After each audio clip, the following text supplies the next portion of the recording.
Son las 8:09. Damos la bienvenida en nuestros estudios al economista Esteban Bernal.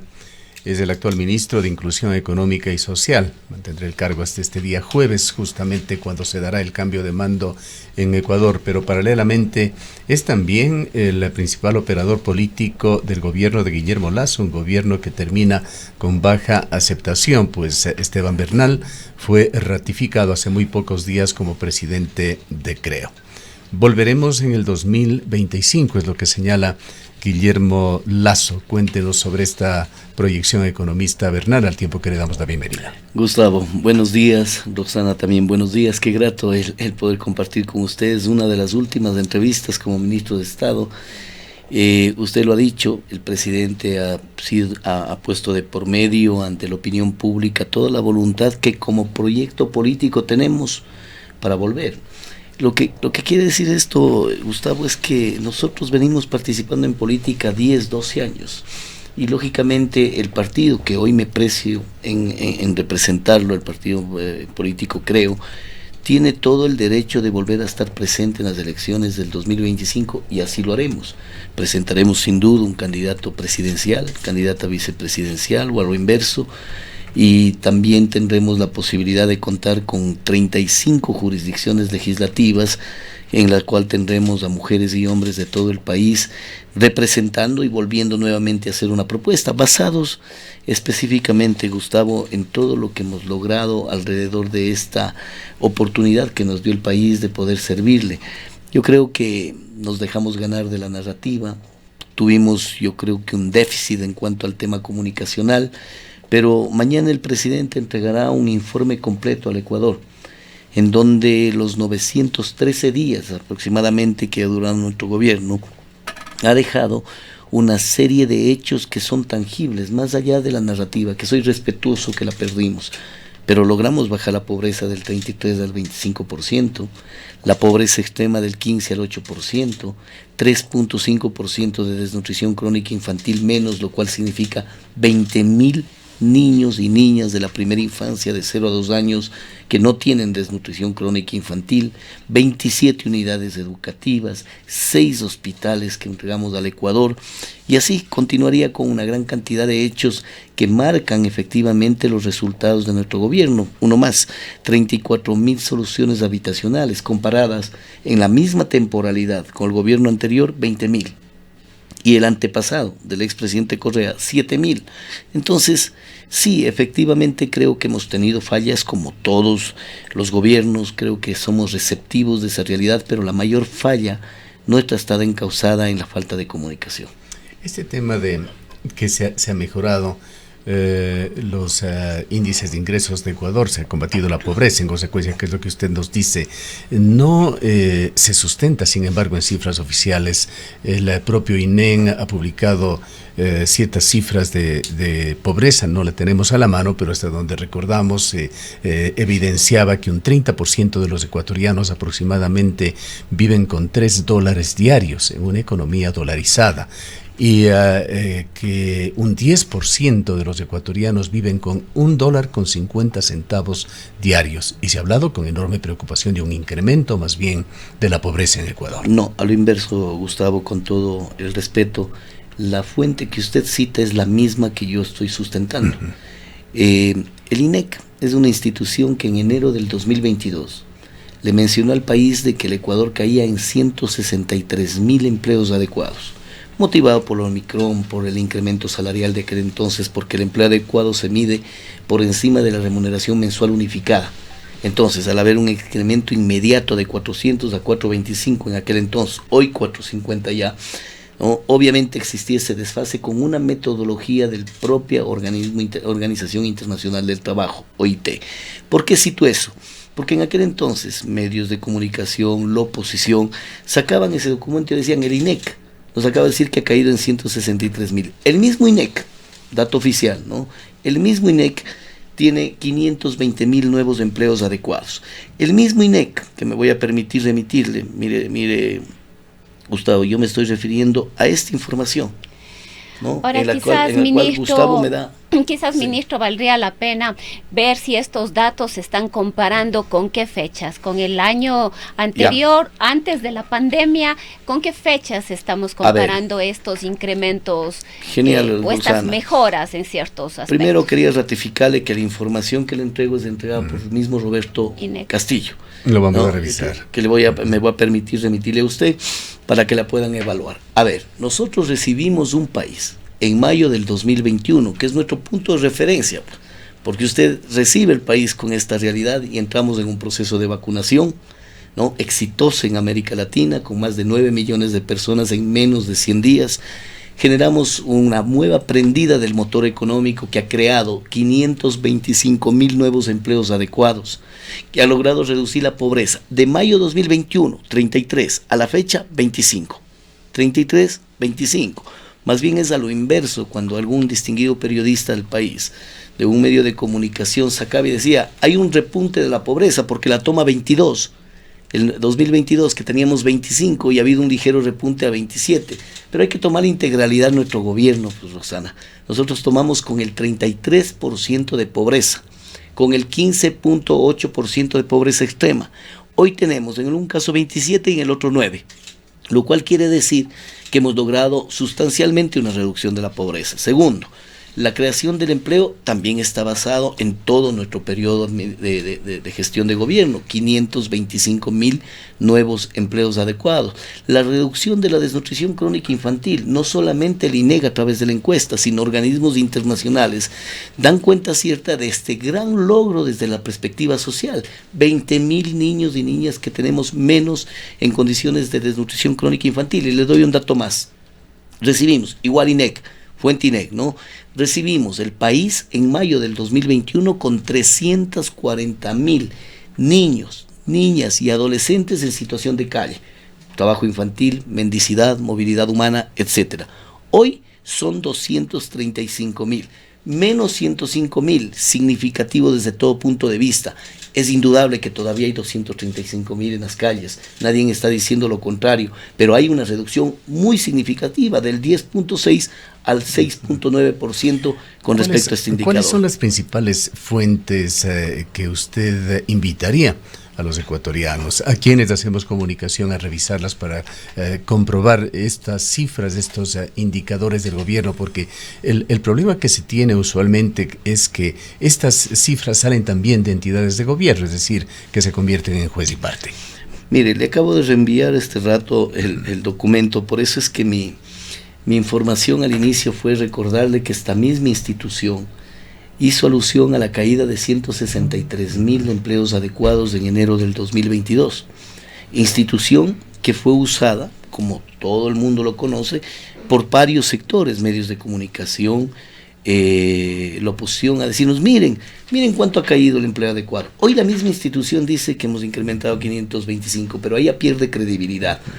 Vea, claro, Gustavo. Esas cifras de empleo, desempleo, de riqueza son las que realmente nos traen dudas por la serie de informaciones que se dan de diversas fuentes. En lo que no hay duda, economista Bernal, es en lo exitoso que fue el proceso de vacunación. Si hubiese seguido con esa misma tónica en diferentes áreas del ejercicio del poder, otra sería la historia. Posiblemente no hubiésemos ingresado siquiera a la muerte cruzada. O hay que reconocer también, y no es porque usted esté aquí, pero este proyecto de combatir la desnutrición crónica infantil es otro de los exitosos proyectos del gobierno de Lasso. Totalmente, pero mire, yo trato de ser muy mesurado en cuanto al análisis de esta información cruzada. Le acabo de enviar una información actualizada que usted pudo evidenciar. No podemos revisar evidentemente en este momento, pero es un importante insumo que lo revisaremos en su momento. Mire, lo importante de esto es que, por ejemplo, para la medición del empleo adecuado, el INEG utiliza una metodología que está certificada y avalada por los propios organismos internacionales del trabajo, la OIT. No es un tema aislado de este gobierno o una voluntad diferenciada con un gobierno anterior o con este para hacer una medición. Le doy un dato más. El Ecuador, en nuestro gobierno, logró el canje de deuda más alto de la historia de la humanidad con respecto a conservación. $1,600 millones. Preservación, con la ampliación de más de 600 millas en la preservación de las Islas Galápagos. Reconocido a nivel mundial. ¿Cuál es la contraparte nuestra? Aquel que sale y dice, vendieron las Galápagos, ya se les difuminó todo ese comentario, ¿no? Es indudable que fue un comentario mal habido, pero ¿qué es lo que más debatió el Ecuador durante todo ese proceso del canje de deuda? Que se vendieron las Galápagos. Algo falso, de falsedad absoluta, ¿no? Que se privatizaba la administración de las Galápagos. Falso, de falsedad absoluta. Y se minimizó uno de los hechos más connotados de la historia del país. Un canje de deuda por 1.600 millones de dólares. Es decir, no solamente que le hicimos bien al medio ambiente, que es una lucha permanente también de su medio de comunicación, de mí como persona, perdón, de Roxana, que le he visto permanentemente peleando por el tema medioambiental. 1.600 millones.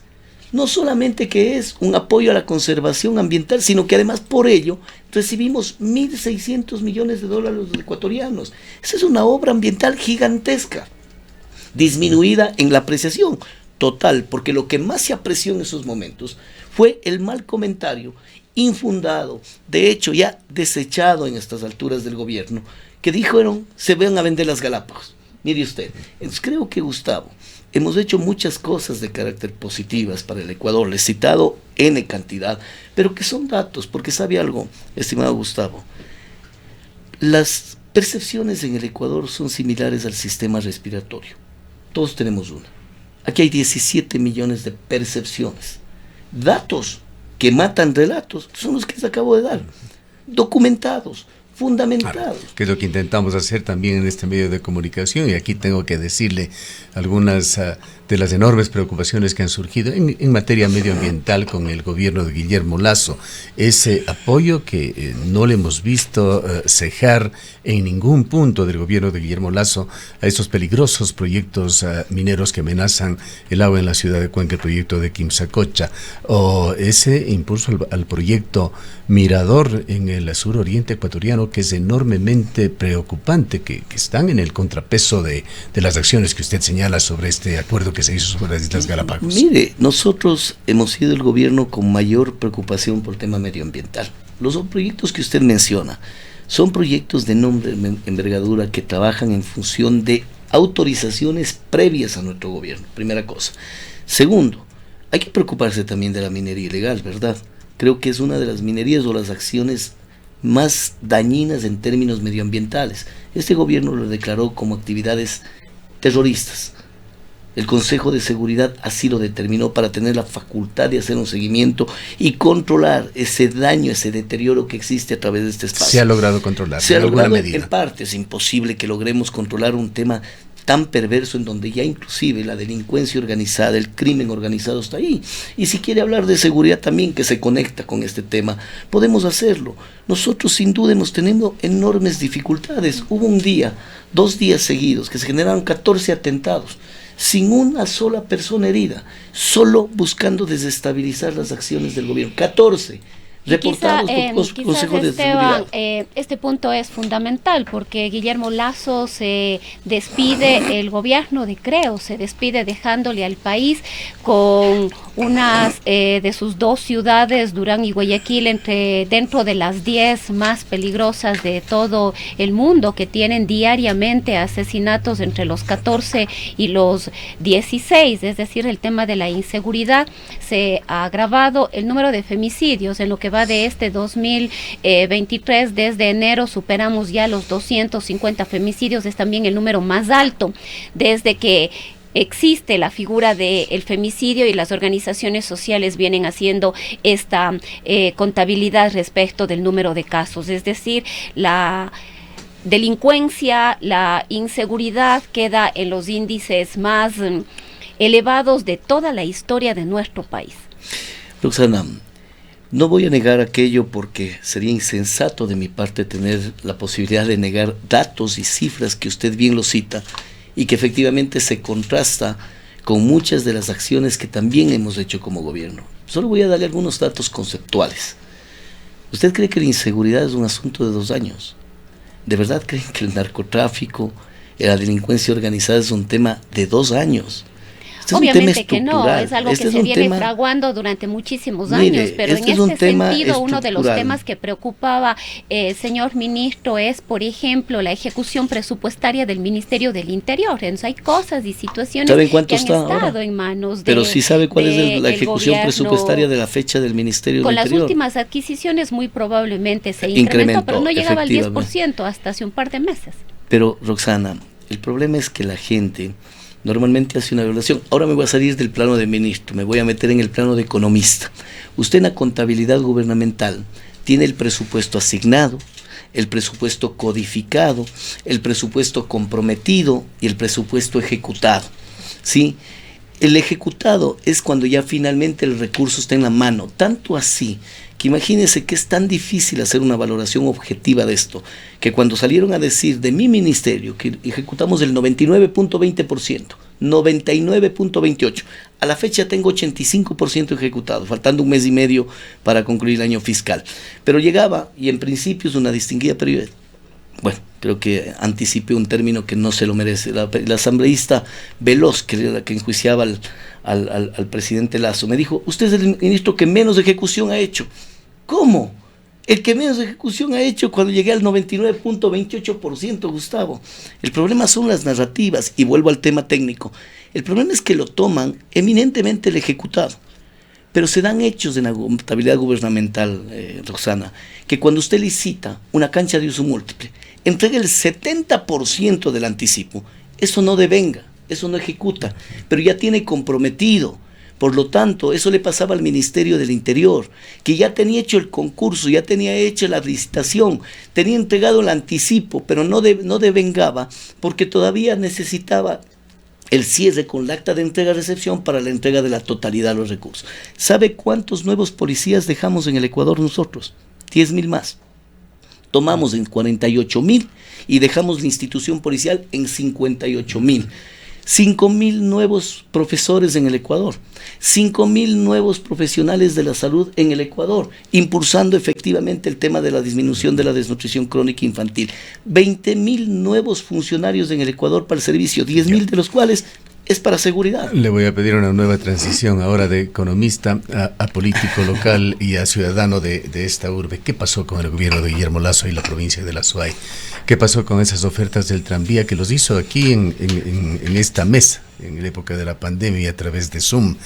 La entrega de recursos para la vialidad que no se ha cumplido, una cadena de ministros de transportes y obras públicas que ofrecieron muchísimas cosas, de lo cual se ha cumplido una parte absolutamente mínima, y esa propuesta hecha por las autoridades de la SUAY de tomar responsabilidades, de tomar competencias que son del Estado ecuatoriano, que no se las viabiliza. Ponemos en pantalla un tuit reciente de Cristian Zamora, alcalde de la ciudad de Cuenca, que dice: presidente Guillermo Lasso, usted dio su palabra de darnos la competencia en la cuenca Azogues con el prefecto Lloret, entregamos al ministerio César Ron todo luego de tanto que han solicitado ajustar. ¿Qué día? Hasta el miércoles nos convoca a firmar, como lo ha hecho con Guayaquil o con Los Ríos. Aún quedan unos pocos días para cumplir con esto. Y espero que lo haga. He conversado con César constantemente. Mire, Gustavo, yo aspiro y espero tener el nivel de sensatez que quienes demandan este tipo de información, que son quienes están al otro lado de la pantalla, del otro lado del micrófono, escuchándonos, vean en políticos que tenemos voluntad de darle un giro a la política, sensatez. Jamás podría rehuir a una responsabilidad en la cual digo también me siento golpeada en algún momento por esta realidad, porque sí, son realidades también que hay que aceptarlas, así como yo he puesto de por medio todas las acciones con elementos, con datos, con información de lo que hemos avanzado. Creo que en esta materia en algún momento tuvimos un traspié. Tuvo el presidente la voluntad enorme de cambiarle la realidad vial al país poniendo un ministro cuencano, conocedor del problema vial. Son circunstancias que también se escapan de la capacidad que puedo tener. Le voy a contar una infidencia que hoy le hago público al terminar mi gestión. Con el vicepresidente de la República hicimos un llamado al exministro, se me va el nombre, Darío Herrera, buen amigo, y lo mismo a César Ron, constantemente para que nos presenten una alternativa, y estuvimos en esa reunión, Paola Flores, quien le habla. La primera ocasión estuvo Fabián Pozo también, los 4 representantes de Cuenca, para receptar y decir cuál es la salida frente a esto. Y venía el tema de los estudios que se está haciendo con la empresa coreana, etcétera. Pero también he sido de aquellos que, aunque estando en otra cartera de Estado, en un tema relacionado eminentemente con lo social, y que le he podido responder al país y a la provincia específicamente, y si me deja darle un dato nada más final sobre eso, también he tenido esa decepción y esa desazón que también no pudimos dar el cumplimiento irrestricto de lo que yo también hubiese aspirado como cuencano y como azuayo, que se le dé en materia de vialidad. Pero en paralelo a ello, Gustavo, he tratado de ser recíproco con mi ciudad y con mi provincia. Y ha sido la provincia donde mayor inversión ha generado adicional el ministerio que hoy lo presido. Hoy estaremos entregando al señor alcalde y al señor prefecto, sin miramiento ideológico de ningún tipo, bienes que bordean los $6.200.000 que le dejaré entregando la hacienda que tenemos, el IEPS, en el sector de Santa Isabel, para que exista una granja de producción agrícola por parte del señor prefecto Lloret, y le entregaremos tanto el edificio de San Joaquín como la tienda de la ex Coopera, que está bajo la regulación del ministerio, le dejaremos entregando en donación, porque creo que ha sido una gestión con una predisposición enorme, lo recibirá directamente el alcalde, bueno, el prefecto. Asimismo, no dude usted que dejaría usted un estupendo precedente si es que se logra en muy poco tiempo catalizar este tema, las competencias sobre vialidad que están clamando las actuales autoridades. Y estoy en eso, hay tiempo, Gustavo, aún duda. Está en el Así poder, es. Ojalá se lo logre. Así es, Gustavo, y estaremos en eso, pero mire usted, no quiero terminar la entrevista sin que me deje transmitirle esta entrega del día de hoy, más de $600.000 en obras nuestras. Hemos dejado también $580.000 al Cantón Gualaceo para el CDI, $1 millón al Cantón Paute para el gerontológico, 565.000 al Cantón Girón para otro gerontológico diurno, es decir, sumando todo, más de $12 millones adicionales al presupuesto he dejado como ministro de Estado para la provincia de Azuay y la ciudad de Cuenca. Bien, para culminar, volvamos al inicio, esa posibilidad de que creo pueda volver a convertirse en un actor político importante o quizá fundamental en el país, ese compromiso público que hace Guillermo Lasso de volver en el 2025. Usted va a presidir, creo, en este periodo y hasta el próximo proceso electoral. ¿Cómo van a lograr esto? ¿Cuál es la idea? Hay un argot popular muy cuencano, del argot popular electoral, que sabe decir: cuando tú crees que un político está muerto, déjame contarte que goza de muy buena salud. Yo creo que tiene dificultades sin duda de un posgobierno. El partido ha tenido 3 presidentes, César Monge, que fue el que llevó todo el proceso para llegar al gobierno nacional, Guido Chiriboga, que fue presidente del partido durante el gobierno nacional, y a mí me toca ser presidente en el posgobierno. ¿Cuál de los 3 es más difícil? Son temas de análisis de más profundidad. Pero créame que con esas dificultades, suele decirse también, en las grandes tempestades se requieren timoneles eficientes y diestros, y en ese contexto estamos aquí para aportarle al país. Yo creo que debemos defender, el presidente hace alusión a una defensa a ultranza de esto, de lo que hoy hemos hablado, que queda documentado, que queda en una información para los lectores de la opinión pública, que tiene que formar parte de ese análisis constante.